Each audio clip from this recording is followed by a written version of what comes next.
All right. This is good to be here, right?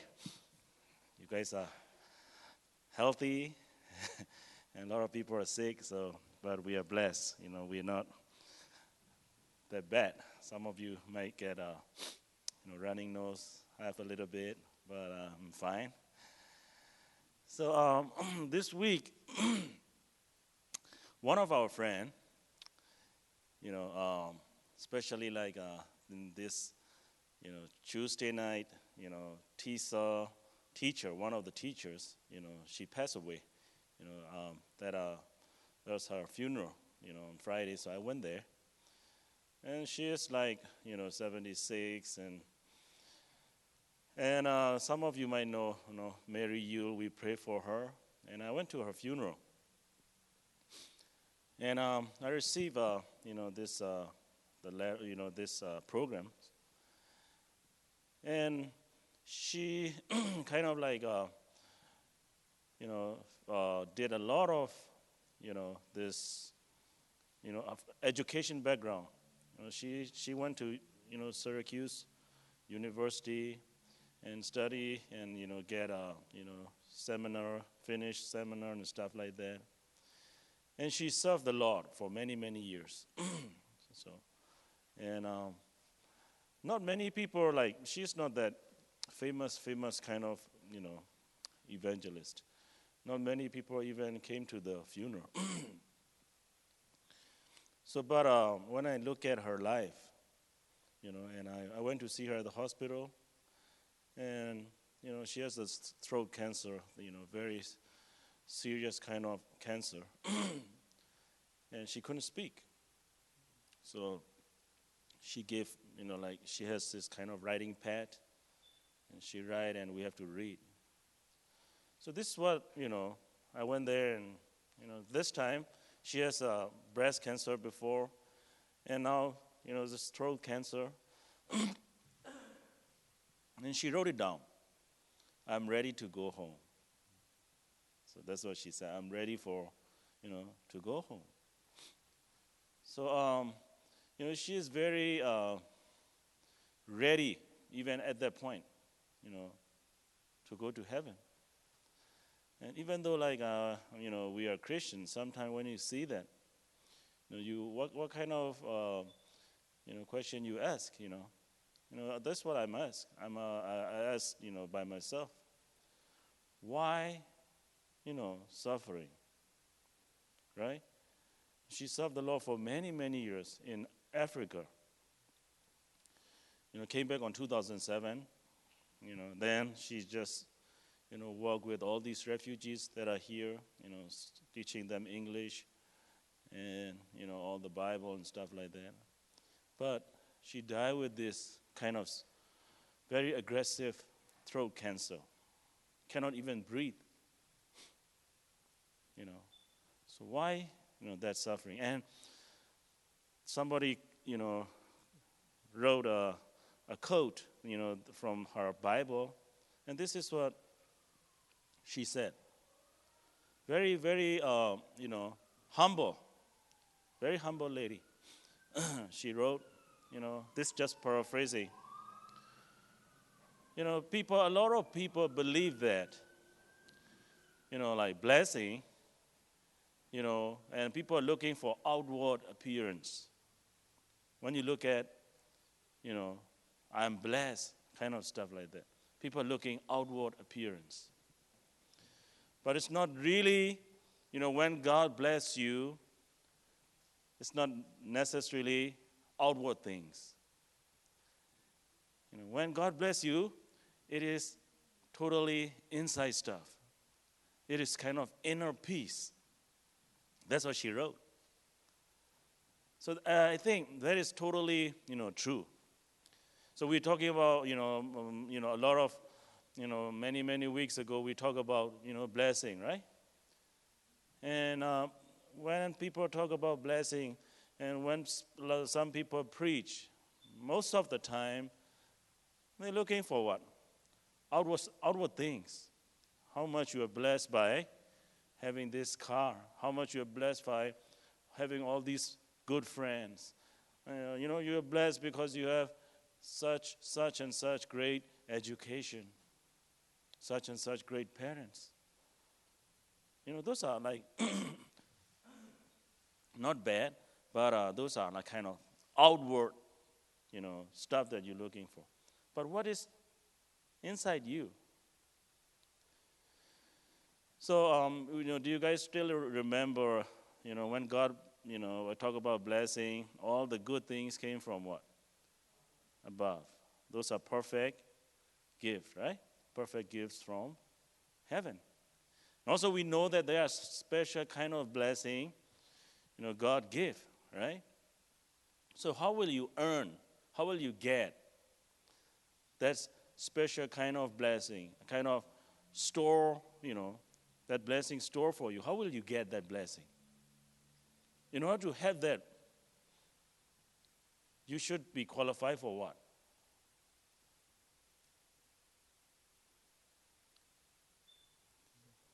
What? Trust God. Right. Number one, in order to trust God, you should be what? One of His chosen people. So today, I'm going to ask you, you might have a lot of blessing. You might think, I am so rich in this and that. But are you ready? Like Mary, if something happened, you might say, I am ready to go home. Can you say that? That's mean like, are you ready to die? If you have to die today, are you ready? So if you're not ready for dying, you're not ready to live. So that is very important. If you are not ready for dying, you're not ready for living. So now, that's what we went through last week. Right? How many of you remember the verse that we studied last week? Jeremiah, right? What chapter was it? 17. You forgot already. That time we said that, the sins of Judah, sins were written with what? The pen of iron. Right? The pen of iron. And if you're not one of His chosen people, your sin will be what? Written down like that. And you can never erase that one. So now, I believe most of you here, are children of God. I believe, but maybe not. So if you're not, you won't get this kind of blessing. The blessing that God stored in heaven, or the blessing that God gave it to Abraham. So we're going to see about 3 verses today. Right? How did Abraham become a children of God? How did Abraham become a children of God? How did God choose Abraham? By what? By his faith. His faith in what? In God. Right? So that time, Abraham didn't know what salvation means, what the cross means. But what did Abraham believe? Abraham believed God. God is the creator, right? God is the, only true God. There are many, many gods that he served at that time, but he believed there might be only one true God. Because of that, in Genesis chapter 15, Abraham, because of his faith, God, grant him as what? Righteousness to him. So even Sunday, we are studying how do you test your faith? If you are a children of God, should you test your faith? How often? Every day. You have to test your faith every day. For what? Asking, am I a true believer? Right? It is very important to test that. So how did God? How did Abraham? How did God test Abraham? Asking his one and only son, right, to give him. So because of his obedience, this is what God said. Because of your faith and your obedience, I'm going to give you what? The blessing, the promise that I told you before. What was the promise that God told Abraham before? Your name will be great, right? Your people will be, your descendant will be, many, many of them, you cannot even count, right? And also all people in the world will be blessed through you, right? So now in order to do that, if you really study the book of Genesis, Genesis chapter 12 was the time God promised Abraham. And do you guys remember Genesis chapter 13? Maybe not, but Abraham has a nephew called what? Lot. And because Abraham was blessed by God, at the same time, Lot also got what? Lot of blessing, right? Because he was with this blessed man called Abraham. So even Lot was blessed. And their servants, their animals are like abundant. So they, in turn, what happened? What happened to those two groups? They are fighting.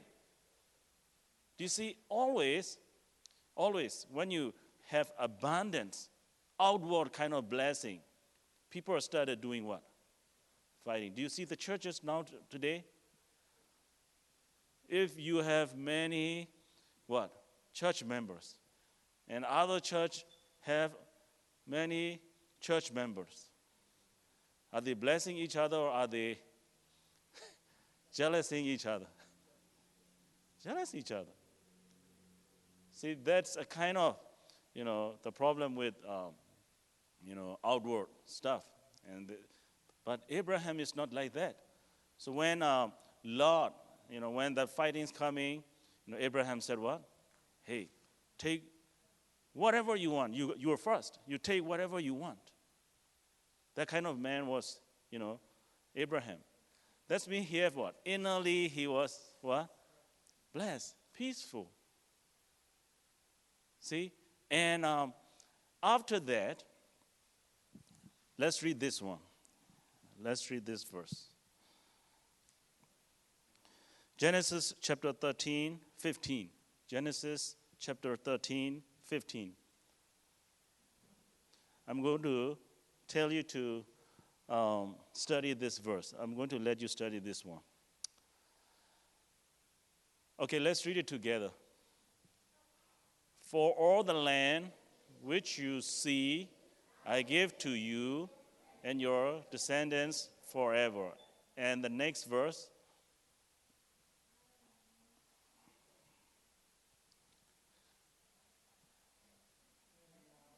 And I'll make your descendants as the dust of, keep reading.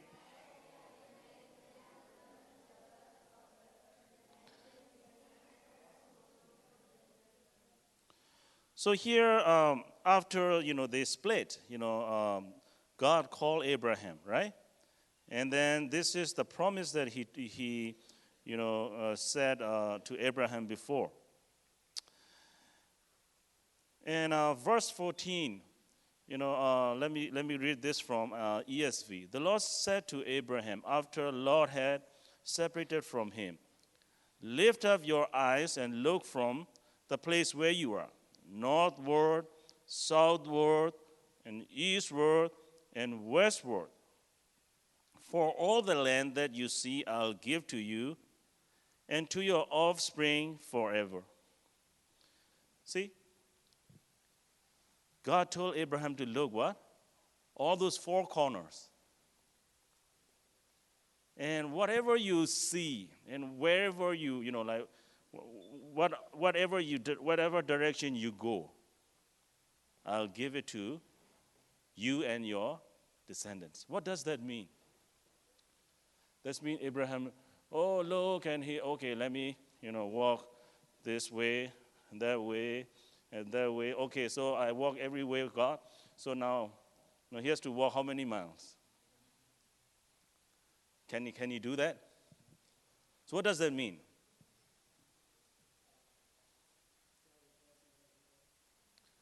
Yeah, so that's mean what?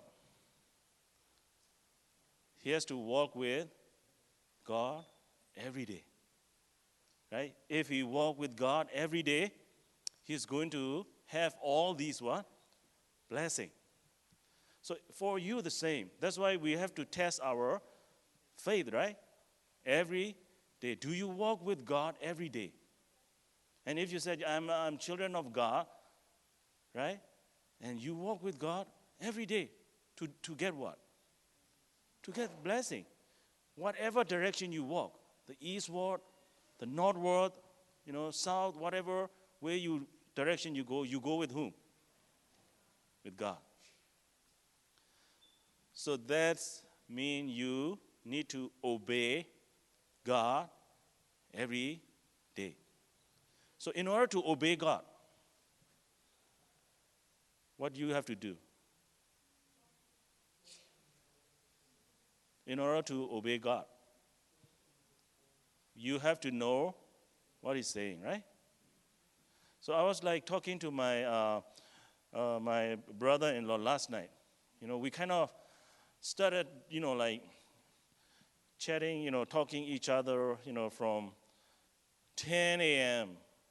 till 10 p.m. till 3 a.m. last night.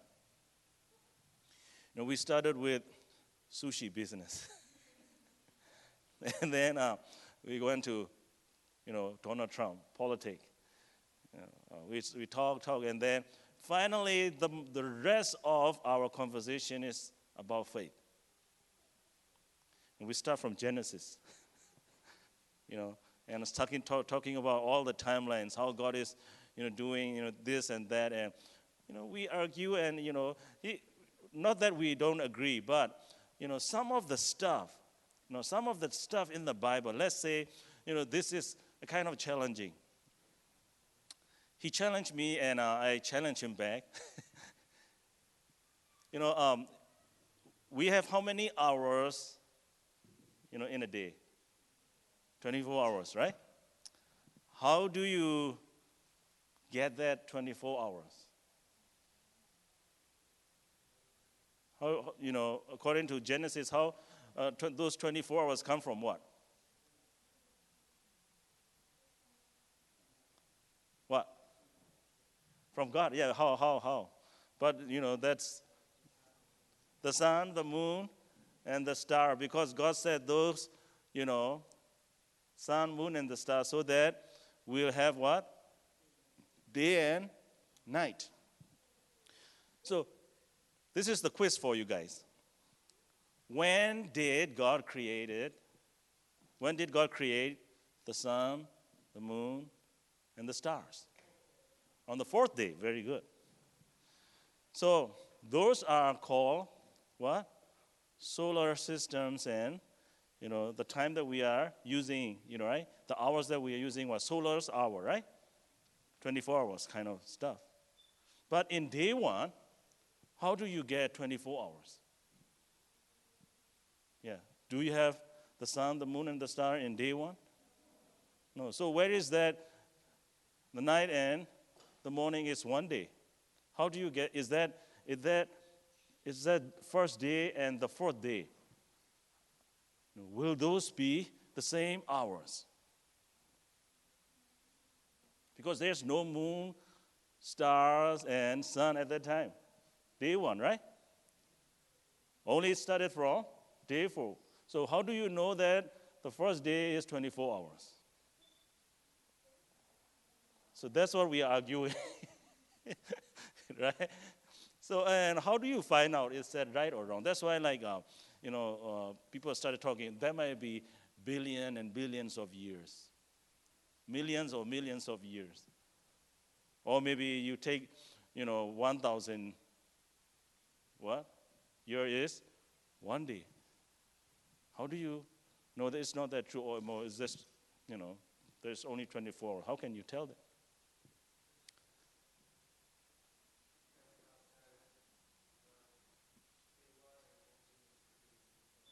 Right. So God said it, right? But the hours that we are using today, 24 hours kind of, hours, only come after day 4, right? The sun, the moon, the stars.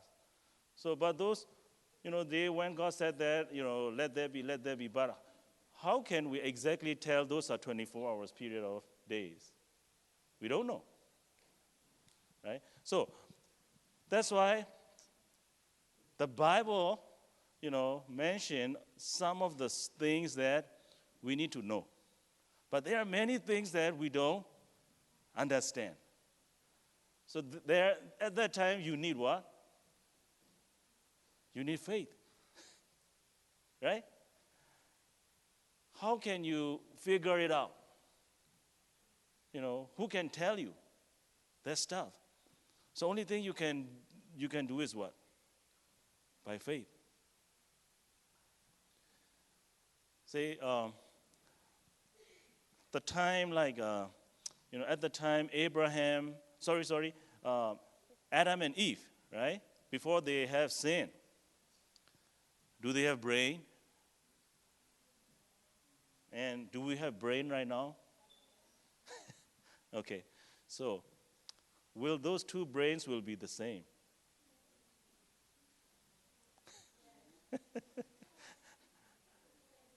Yeah?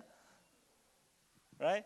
What would be, if it is the same brain, so the way Adam and Eve, the thoughts that they have at that time, and the thought that we're having right now with our brain, will it be the same?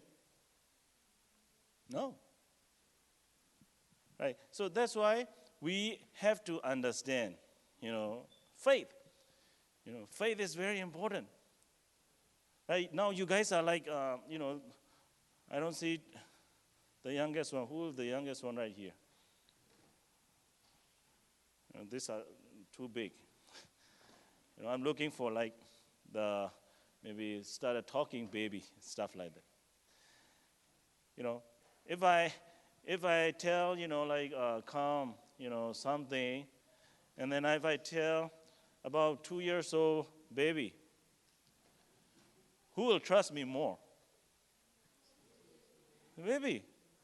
If I tell the baby, this and that, I don't have to explain to her or him. But for calm, I have to what? Explain. I have to give you proof. I have to give you this and that. Then you will what? Believe. See? Now, that is the problem. Now, this culture, you have too much influence with science, with this technology, right? With all these education, with all these brainwashing stuff. And you come and sit here. I'm talking about faith. And you look at me like, that man is crazy. Right? How many times I have to explain you about faith? How many times I have to tell you about walk with God by faith? And how many times I have to tell you, test your faith? How many times I have to tell you, read your Bible? How many times I have to tell you, pray? Right? Even though I have been telling you how long? Many, many times, right? And then when I see you guys again and you said, do you do that? And he said, no, I don't have time. I can't do it.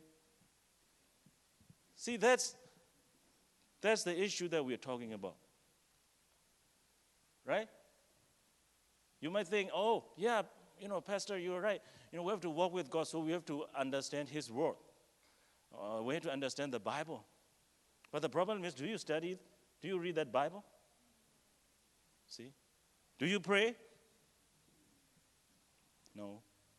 But if I said, do you believe? He said, oh, yes. See, it's all lie. You guys are like simply lying.